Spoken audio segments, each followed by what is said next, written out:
믿습니다. 우리 죄를 지고 십자가에 돌아가신 후 사흘 만에 다시 살아나신 예수님을 기억하고 부활의 믿음으로 살고자 하는 소원을 새롭게 하는 날입니다. 예수님의 부활은 그가 우리의 주요 그리스도시라는 증거입니다. 그가 우리의 창조주요 인생을 주관하시는 분이라는 믿고 내 인생을 그에게 의탁할 수 있는 것도, 그의 말씀이 절대적인 진리요 사람 살은 유일한 도리라 믿는 것도, 그것이 죽은 후 다시 살아나신 예수님의 말씀이기 때문입니다. 예수님의 부활은 또 그가 우리의 생명을 주관하시는 분이라시라는 것을 보여줍니다. 사람의 문제는 모두 죽음의 문제에서 비롯됩니다. 우크라이나에서 전쟁이 났지만 죽지 않는다면 전쟁이 뭐가 무섭겠습니까? 도리어 전쟁 놀이처럼 신날 것입니다. 그러나 죽음이 있기 때문에 늘 두렵고 쫄립니다. 죽음이 있기 때문에 허망하고 슬픕니다. 히브리서 저자는 사람을 한평생 죽음의 두려움에 매여 죽음의 종노릇 하는 자들이라고 말했습니다. 죽음은 인류 최대의 원수입니다. 그러나 예수님이 죽음을 이기시고 부활하셨습니다. 예수님이 생명의 주관자이십니다. 올해 부활절 말씀 누가복음 7장 1절부터 11절을 통해 17절이죠. 통해 우리는 예수님이 생명을 주관하시는 분이시오, 예수님을 믿을 때 활기차고 능력 있는 삶을 살 수 있다는 믿음을 갖게 됩니다. 또 이 은혜를 누리기 위해 우리가 어떻게 해야 하는가도 배울 수 있습니다. 제1부 백부장 하인의 병을 낫게 해주신 예수님. 1절 보면 예수님이 가버나움에 들어가셨는데 그곳에 한 백부장이 있었습니다. 백부장은 글자 그대로 하면 100명의 부하를 거느린 로마 군대의 지휘관이었습니다. 우리나라에서 보병 중대가 150명 되고 대위가 청년 장교들이 지휘하지만 당시 백부장은 로마 군대의 중추였다고 합니다. 원로원 의원이나 호민관 등의 선거에 미치는 영향이 컸으며 로마 권력의 판도는 얼마나 많은 백부장들의 지지를 얻는가에 달려 있었다고 합니다.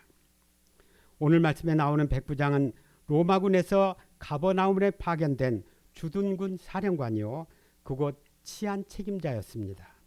힘 있는 사람이었습니다. 그런데 이 백부장의 종이 병들었습니다. 2절을 보면 그는 백부장의 사랑하는 종이라고 했습니다. 이 종은 민첩하고 충성스럽게 백부장을 섬겼던 것 같습니다. 그렇기는 해도 당시의 종은 노예였고 사람 취급받지 못했습니다. 그러나 이 백부장은 노예를 사랑했고 그를 꼭 낫게 해주고자 했습니다. 그래서 여러모로 애를 썼지만 더욱 악화되기만 했고 이제는 죽게 되었습니다. 그러던 차에 예수님의 소문을 들었습니다. 힘이 있었으니 당장 예수님을 불러들일 수 있었습니다. 그러나 그는 유대인들이 외국인을 이방인이라 하여 상종하지 못하게 하는 율법이 있다는 것을 알고 있었습니다. 그래서 평소 친하게 지내는 유대인들의 장로들에게 부탁했고 장로들은 예수님을 찾아와 간절하게 구했습니다. 이 일을 하는 것이 이 사람에게는 합당하나이다. 이방인들에게 까다롭기로 유명한 유대인의 장로들이 이 백부장에 대해서는 왜 이렇게 간곡합니까? 5절을 봅시다. 저가 우리 민족을 사랑하고 또한 우리를 위하여 회당을 지었나이다. 백부장은 사람으로 취급하지 않던 노예를 사랑했고 식민지 백성인 이스라엘 사람들을 존중했고 그들의 종교와 율법과 문화를 귀하게 여겼습니다. 그에게는 힘이 있었지만 사람을 사랑하고 존중했기 때문에 힘으로 하지 않고 인격적으로 대했습니다. 그래서 피지배국의 장로들로부터도 마음에서부터 우러나오는 도움을 받을 수 있었습니다. 예수님은 이 백부장의 사람됨에 감동하셨습니다. 그래서 그의 부탁대로 그의 종을 고쳐주시려고 장로들과 함께 집을 향해 가셨습니다. 그런데 백부장에게는 인격이 있었을 뿐만 아니라 예수님도 감탄하신 믿음이 있었습니다. 6절을 봅시다. 예수님께서 백부장의 집에 가까이 오셨을 때 백부장은 친구들을 보내 말했습니다. 주여, 수고하지 마옵소서. 내 집에 들어오심을 나는 감당하지 못하겠나이다. 그러므로 내가 죽게 나아가기도 감당하지도 못할 줄을 알았나이다. 말씀만 하사 내 하인을 낫게 하소서. 백부장이 이 말을 듣고 예수님은 놀라시면서 말씀하셨습니다. 내가 너에게 이르노니 이스라엘 중에서도 이만한 믿음을 만나보지 못하였노라. 예수님께서 감탄하신 이만한 믿음이란 어떤 믿음입니까? 한마디로 예수님의 말씀의 힘을 믿는 믿음입니다. 백부장은 말씀만 하사 내 하인을 낫게 하소서라고 말합니다. 그는 예수님이 자기 집에 오시거나 종을 만지지 않아도 그저 멀리서 말씀만 하셔도 병이 낫게 되리라는 것을 믿었습니다. 그가 어떻게 이러한 놀라운 믿음을 가질 수 있었습니까? 8절을 봅시다. 저도 남의 수하에 든 사람이요 내 아래에도 병사가 있으니 이더러 가라 하면 가고 저더러 오라 하면 오고 제 종도로 이것을 하라 하면 하나이다. 그는 군대 생활의 경험을 통해서 예수님의 말씀의 힘을 이해할 수 있었습니다. 군대는 명령과 복종으로 이루어지는 사회입니다. 군대에 들어가면 훈련소 입구에 서서부터 절대적인 복종을 가르칩니다. 백부장은 군대 생활을 하면서 명령이 그대로 이루어지는 것은 그 명령을 하는 사람에게 권세가 있기 때문이며 명령하는 사람의 권세가 클수록 그 말의 힘은 더욱 크다는 것을 터득했습니다. 예를 들어 로마 황제에게는 엄청난 권세가 있기 때문에 황제가 로마에서 조용히 말해도 멀리 있는 이스라엘에 파괴된 일개 백부장인 자신도 복종하게 되는 것이었습니다. 그는 이러한 경험과 깨달음을 기초로 예수님을 생각해 보았습니다. 사람의 힘으로는 불치의 병을 낫게 할 수 없지 않는가? 그렇다면 예수님은 인간이 아니라 신적인 권세와 말씀의 힘을 가진 분이 아니신가? 구태여 내 집에 오시지 않고 멀리서 말씀만 하셔도 병이 떠날 것이 아닌가? 그리고 내가 이런 분을 어찌 감히 오라가라 할 수 있겠는가? 그는 결국 말합니다. 예수님이 제 집에 오시다니요. 그저 말씀만 하십시오. 그래도 제 하인이 낫을 것을 믿습니다. 여기서 우리는 이 백부장이 군대 생활을 진지하게 생각하며 성실하게 감당한 것이 예수님을 이해하고 믿는 데 있어서 기초가 된 것을 볼 수 있습니다. 물론 인간의 경험이나 깨달음을 통해 예수님을 아는 데에는 한계가 있습니다. 하나님에 대해서는 그가 친히 계시하신 성경 말씀을 통해서만 정확하게 알 수 있습니다. 그러나 이 백부장을 볼 때 기초가 있는 사람은 그러한 계시를 더욱 잘 이해할 수 있다는 것을 알 수 있습니다. 실제로 학생들과 성경 공부를 해보면 사람을 존중하는 인격이 있는 사람, 하나님에 대한 경외심이 있는 사람, 삶의 자세가 진지하고 매사에 생각하고 배우는 자세를 가진 사람은 성경이나 생활에 빨리 배우는 것을 볼 수 있습니다. 우리가 학교 공부를 하거나 직장 일을 하더라도 그저 점수만 따거나 성과만 내려 하기보다도 하나님과 세상과 삶에 대해서 생각해야 하겠습니다. 기쁜 일이 생기면 그저 방방 뛰고 어려운 일이 생기면 그저 술만 퍼마시기보다도 하나님과 삶과 믿음에 대해서 생각하면서 살아야겠습니다. 이 찬란한 봄에 사방에서 꽃들이 피어납니다. 이때 생명에 대해서 특히 부활에 대해서 생각했으면 좋겠습니다. 하루빨리 캠퍼스 포럼이 다시 시작되어서 생각하는 법을 훈련할 수 있기를 기도합니다. 그리하여 인생과 삶 그리고 예수님과 믿음을 이해하는 폭이 넓고 깊어질 수 있기를 기도드립니다. 과연 10절을 봅시다. 백부장이 보냈던 사람들이 돌아와 보니 종은 이미 나아 있었습니다. 예수님이 백부장의 집에 가시지도 않고 그저 멀리서 말씀만 하셨는데 병이 떠나고 죽어가던 종이 살아났습니다. 태초에 하나님께서 빛이 있으라 하심에 빛이 있었습니다. 예수님은 태초에 말씀으로 천지를 창조하신 그분이십니다. 예수님은 그렇게 크신 분이십니다. 그래서 그 말씀에 권위와 힘이 있습니다. 예수님께서 먼저 그의 나라와 그의 의를 구하라. 그리하면 이 모든 것을 너에게 더하시리라고 말씀하셨으니 우리가 그의 나라를 먼저 구하면 그 말씀대로 우리에게 필요한 모든 것을 주십니다. 예수님께서 할 수 있거든이 무슨 말이냐? 믿는 자에게는 능치 못할 일이 없으리라고 말씀하셨습니다. 그러므로 이 백부장처럼 예수님의 말씀에 힘을 믿는 사람은 무엇이든지 이룰 수 있습니다. 이 부활절에 백부장이 가졌던 그 자세와 믿음을 우리에게도 주시기를 간절히 기도드립니다. 제2부 죽은 청년을 살려주신 예수님. 예수님의 말씀의 힘은 병을 낫게 하는데 그치지 않았습니다. 11절부터 17절에서는 예수님의 말씀이 죽은 사람도 살리는 것을 볼 수 있습니다. 11절 보면 그 위에 예수님께서 나인 성으로 가시게 되었는데 예수님 일행이 성문 가까이 가셨을 때 성문 안에서는 또 다른 행렬이 나오고 있었습니다. 장례 행렬이었습니다. 굳은 비는 내리고 땅은 질척거리고 사람들은 눈물을 흘리면서 뒤따르는 그런 장례 행렬이었습니다. 12절 봅시다.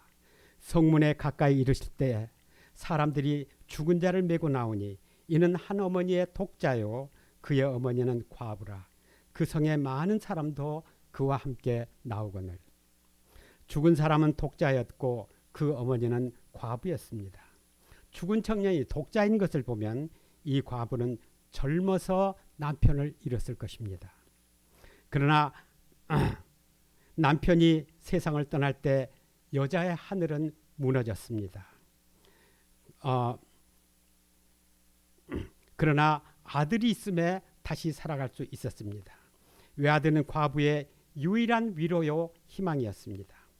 당시 남성 중심의 사회에서 남편 없이 아들을 키워야 되는 과부의 고생은 이루 말로 다 할 수 없었습니다.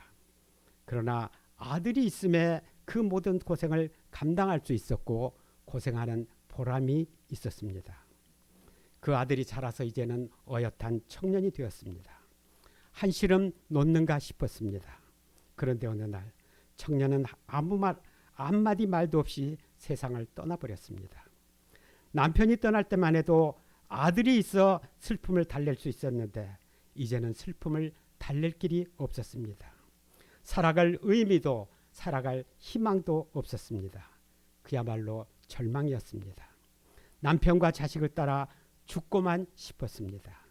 죽음은 한 청년을 관 속에 넣었을 뿐만 아니라 살아있는 그의 어머니를 살았으나 죽은 사람으로 만들어 버렸습니다.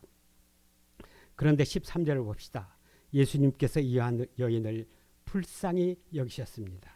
불쌍히 여기서 울지 말라 하고 말씀하셨습니다. 그리고 가까이 오셔서 관에 손을 대시더니 명령하셨습니다. 청년아, 내가 내게 말하노니 일어나라. 그러자 죽은 자가 일어나 앉고 말도 했습니다. 어머니 왜 우세요? 제가 왜 관 속에 있지요? 서럽게 울던 과부는 잠깐 어리중절하더니 자기 뺨을 꼬집었습니다. 아팠습니다. 꿈이 아니었습니다. 오메 내 새끼. 여자는 아들을 부여안고 다시 엉엉 울었습니다. 16절을 봅시다. 거기 있던 모든 사람들이 두려워하고 하나님께 영광을 돌렸습니다. 우리는 여기서 예수님이 어떤 분인가에 대해서 두 가지를 배울 수 있습니다. 첫째, 예수님은 우리의 슬픔을 위로하시는 분이십니다.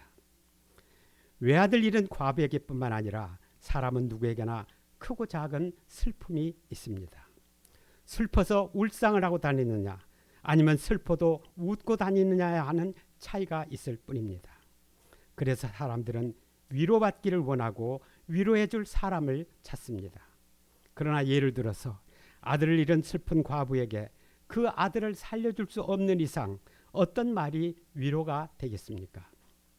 사람들이 사람에게서 위로를 받으려다 도리어 상처를 입습니다. 그것은 반드시 사람이 나빠서가 아닙니다. 슬픔을 위로하는데 인간의 한계가 있기 때문입니다. 하긴 사람의 슬픔을 이용해서 마음을 빼앗고 나쁜 짓을 하는 자들도 있습니다. 그래서 도리어 사람에 대한 환멸에 빠지고 슬픔은 더욱 커지기만 합니다. 그래서 사람들은 위로받기를 포기하고 차라리 슬픔과 친해지는 법을 택합니다. 슬픔이여 안녕이라는 오래된 영화가 있었습니다. 제가 대학교 1학년 때 봤습니다. 저는 그게 굿바이 슬픔인 줄 알고 그래서 영화의 마지막은 해피엔딩일 거라 생각했습니다. 그런데 이상해요. 끝나고 나오는데 제목을 참 어떻게 됐나 그러고 포스터를 자세히 봤더니 프랑스 영화였는데 봉주르 슬픔이었습니다. 슬픔은 프랑스 말로 모르니까. 영어로 하면 하이 슬픔, 우리 제목으로 하면 안녕 슬픔 이렇게 해야 되겠죠. 슬픔과는 이별할 수 없고 그저 매일 인사하듯 친하게 지낼 수밖에 없다는 내용의 영화였습니다. 슬픔과 친해지기 위해 사람들은 그래 울자, 실컷 울고 나면 속이라도 시원하겠지 하면서 실컷 웁니다. 그러한가 하면 슬픔은 마음에 차곡차곡 쌓아두고 걸핏하면 눈물 짜고 조그만 어려움에도 절망하고 포기합니다. 우울증과 무기력에 빠집니다. 그런가 하면 슬픔을 잊어버리게 슬픔을 술에 타서 마시기도 하고 몸과 마음을 쾌락에 내전도 보기도 합니다. 그러나 마음은 별들고 삶은 망가집니다. 슬픔은 병입니다. 죽음에 이르는 병입니다. 그런데 예수님이 슬피 우는 과부를 불쌍히 여기셔서 울지 말라고 유하셨습니다. 그리고 그 아들의 관에 손을 대셨습니다. 유대인들은 관에 손을 대는 것을 부정하게 여겼습니다.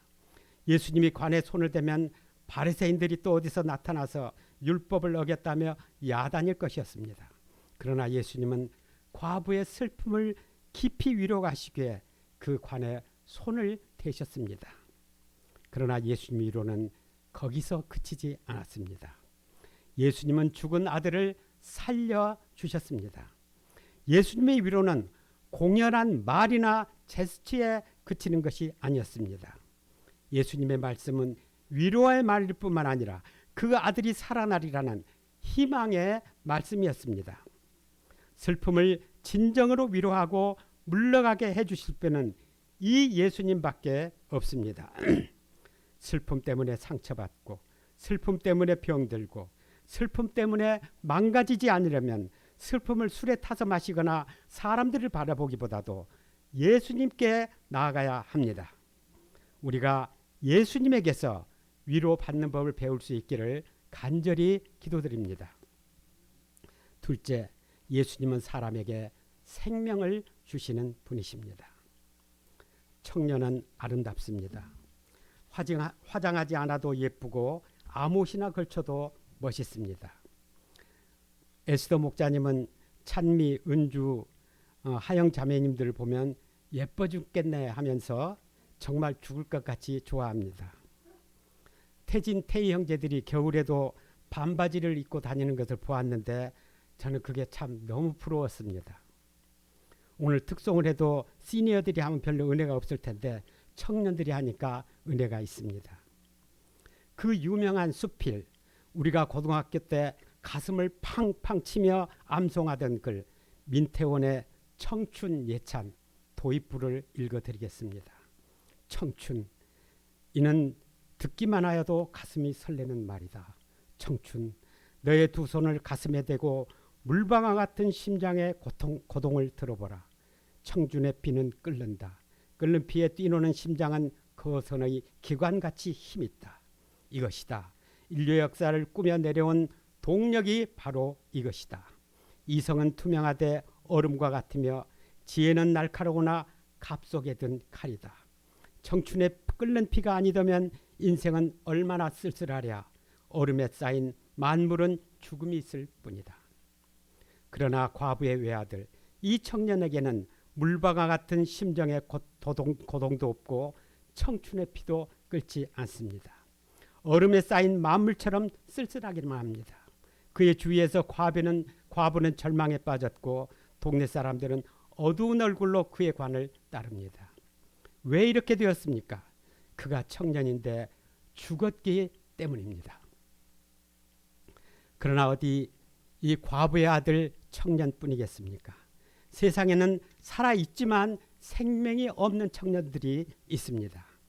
숨은 쉬고 걸어는 다니는데 생기가 없고 희망과 비전이 없는 청년들은 본인도 괴롭고 주위 사람들을 슬프고 힘들게 합니다. 저는 요즘 우리나라 최초의 인지화학 박사, 인지화학이라는 게 있대요. 인지화학 박사 박경숙이 쓴 문제는 무기력이다라는 제목의 책을 읽고 있습니다. 아직 다 읽지 못했지만 읽는 중에 은밀한 무기력이 있다는 것을 알게 되었습니다. 은밀한 무기력에 빠진 사람은 겉으로는 이것저것 열심히 하는 것 같은데 자신이 계획한 일에 집중하지 못하고 이것저것 손만 대고 끝을 내지 못한다고 합니다. 저자는 중요한 일에 쏟아야 할 에너지를 부수적인 데 쓰고 집중해야 할 일 대신에 다른 일에 몰두하는 것도 무기력의 결과라고 말합니다. 아마 시험 공부하기 위해 책상 앞에 앉았는데 책상 정리 안 된 게 자꾸 신경 쓰여 공부는 하지 않고 책상 정리만 하는 사람이 이 경우에 해당될 것입니다. 그러니까 뚜렷한 인생 목적이 없고 정열을 바칠 곳을 찾지 못해 신변 잡기로 시간을 보내는 청년은 관 속에 있는 청년이요 그 자신과 사람들을 슬프게 합니다. 생명이 있다는 것은 또 순결한 삶을 사는 것입니다. 야밤중에 음란한 데서 어슬렁거리는 남자 청년들이나 짧은 치마 입고 아구적거리고 다니는 여자 청년들에게서는 생기나 아름다움이 느껴지지 않습니다. 청년의 신선한 기운이 느껴지지 않습니다. 시신에서 나는 고약한 냄새가 풍깁니다. 생명이 있는 사람은 또 따뜻하고 뜨겁습니다. 따뜻한 사랑이 있고 뜨거운 희생과 헌신이 있고 남을 배려하는 인격이 있습니다. 그러나 관 속에 있는 사람은 혼자 누워 있습니다. 자기밖에 모릅니다. 이 청년처럼 어머니나 동네 사람들이 절망하건 슬퍼하건 전혀 반응이 없습니다. 요즘 MZ세대는 자기중심적으로 살아가는데 익숙한 사람들입니다. 그들은 자기가 살고 싶은 대로 살고 자기 얻고 싶은 것을 다 얻고자 하고 그런 삶에 옛날에 우리는 좀 그게 참 힘들었는데 그런 삶에 아무 거리낌이 없습니다. 또 그것을 기어이 얻을 만큼 똑똑하기도 합니다. 그러나 그들에게서는 차디찬 냉기가 흐릅니다. 그들에게는 청년의 뜨거운 피가 흐르지 않는 것 같습니다. 간 속에 혼자 누워있는 청년처럼 차디차고 꼿꼿합니다. 하나님께서 인간에게 생명을 주실 때에는 영적인 생명도 주셨습니다. 그러나 인간은 죄로 말미암아 이 영적인 생명을 잃어버렸습니다. 그 대신 관속과 같은 죽음과 어둠의 지배를 받습니다. 이런 인생들을 가리켜 누가복음 1장 79절에서는 어두움과 죽음의 그늘에 앉은 자들이라고 했습니다. 이렇게 생명을 잃어버리고 청춘을 잃어버린 인생들에게 예수님은 말씀하십니다. 청년아 일어나라. 이 예수님의 말씀이 사람의 심령에 임할 때, 영혼에 임할 때 인생들은 참된 생명을 얻고 청춘을 되찾습니다. 요즘 저와 성경 공부하는 분들 중에 멕시코 몬테레이에 호수에 리라는 선교사가 있습니다. 그는 잘생긴 청년이었지만 성격이 유약했습니다. 그런데 그가 말씀을 공부하고 비전에 불타서 선교사로 가겠다고 나섰습니다. 마침 몬테레이에 동역자가 필요해서 그를 파송하긴 했지만 저는 그의 유약한 성격이 걱정되었습니다. 아니나 다를까 그는 그곳에 가서 죽을 것 같은 두려움에 진짜 죽을 것 같았대요. 그도 그럴 것이 말도 통하지 않는 외국이었고 직장 경험조차 없는 그가 장사를 해서 경제적으로 자립해야 했는데 자본금이 없었습니다. 그는 그야말로 관 속에 있었습니다. 그러다가 한국에서 가지고 갔던 죽으면 죽으리라는 책을 다시 읽었습니다. 그리고 선교사를 갈 때 붙든 말씀 요한복음 21장 15절 내 양을 먹이라는 말씀을 기억했습니다. 그는 죽을 때 죽더라도 내 양을 먹이라는 예수님의 말씀에 순종하다 죽자고 결심했습니다. 그리고 이 말씀에 순종하려면 장사해서 멕시코에서 살아남아야 했습니다. 그러자 활력이 차올랐습니다. 그의 스피릿 넘치는 모습과 순수한 심성을 본 몇 사람의 교포들이 그를 믿고 가게를 내게 해 주었습니다. 물건도 대주었습니다. 지금은 그 빚을 다 갚았고 자기 소유의 가게가 4개나 된다고 합니다. 그의 가르침 안에 양들도 몇 명이 자라고 있습니다. 내 양을 먹이라는 예수님의 말씀이 그에게 청년아 일어나라는 말씀이었고 그 말씀이 관 속에 있는 그를 일으켜 생명 넘치고 능력 있는 사람이 되게 하셨습니다.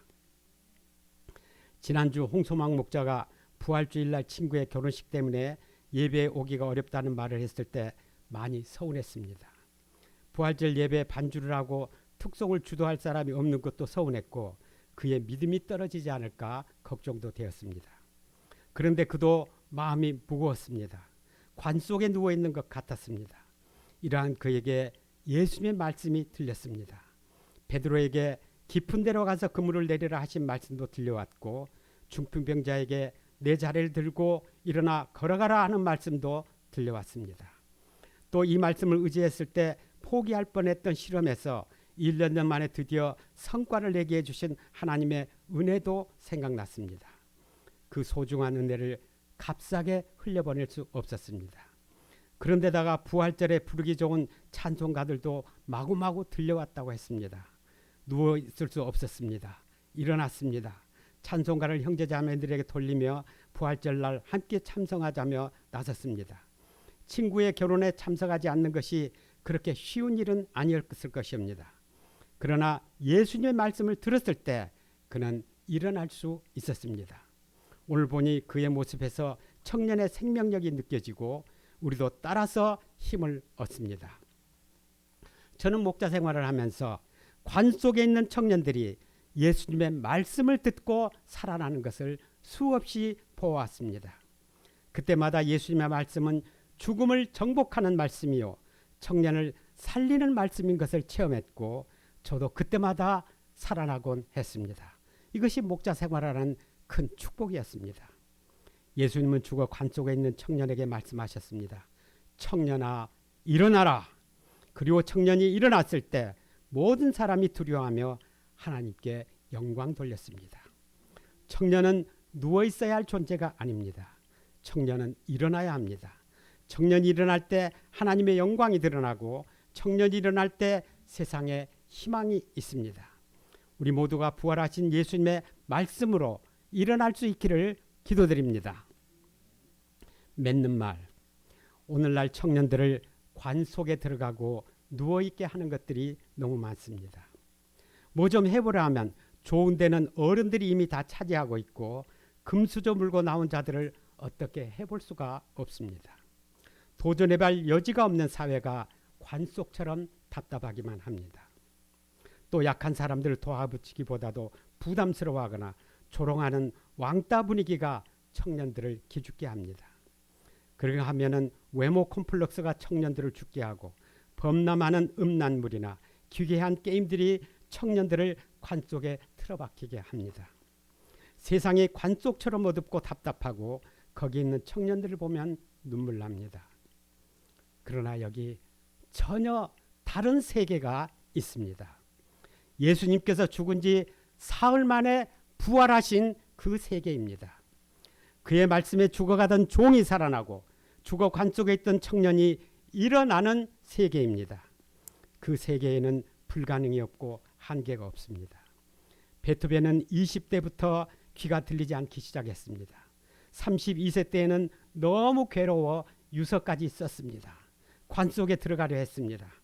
그러나 그는 창조주 하나님을 믿고 일어났습니다. 그의 친구 멜첼 메트로놈이라는 분이 만들어준 박자층조, 그래서 그게 메트로놈이라고 그랬대요. 메트로놈이 만들어준 박자층조기를 붙들고 실험한 얘기, 막대기를 입에 물고 피아노 현의 진동을 턱으로 느끼면서 음을 구별했다던 얘기를 들으면서 그의 투쟁에 마음 아프면서도 거기서 펄펄 끓는 생명의 뜨거움을 느낄 수 있었습니다.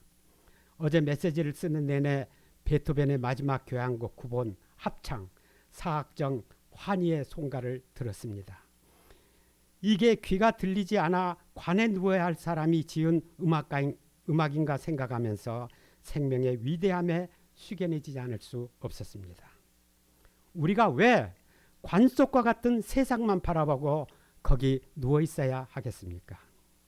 이 시간 죽은 지 사흘 만에 친히 무덤에서 일어나신 예수님을 바라봅시다. 이 예수님을 바라볼 때 부활하신 예수님의 영이 우리에게 임하고 우리의 죽을 몸도 다시 살아납니다.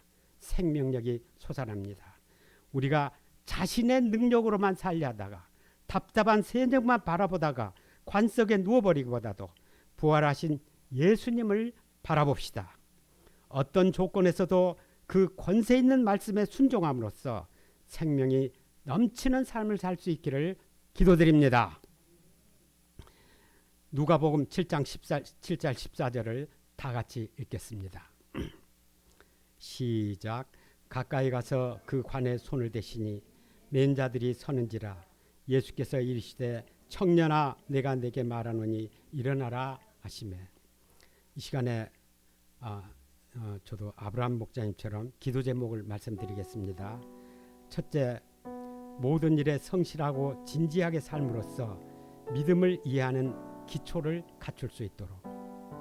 둘째, 자신이나 세상보다 부활하신 예수님을 바라보고 그 말씀의 힘으로 능력 있는 삶을 살도록. 셋째, 캠퍼스 청년들이 예수님의 말씀을 듣고 일어나도록 1부씩 통성으로 기도하시고 마치겠습니다.